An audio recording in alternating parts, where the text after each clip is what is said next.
How to log in to KFW Bankgruppe accounts. Hey everybody, welcome back to Let Me Help. Without any further ado, let us get started. Head over to any of your web browser. At the top search bar, type in login to KFW Bankgruppe accounts. Then you will see online loan portal under KFW official website. Tap open that link. Once you are onto its official website, tap on to log in. If you see this in any other language, just tap on three-dot icon and tap on Translate. Now once this site is translated from German to English, just enter your credentials. Here enter your username.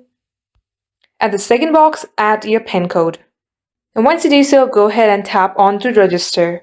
And in case you have forgotten your PIN, tap on to request PIN and get help resetting your account.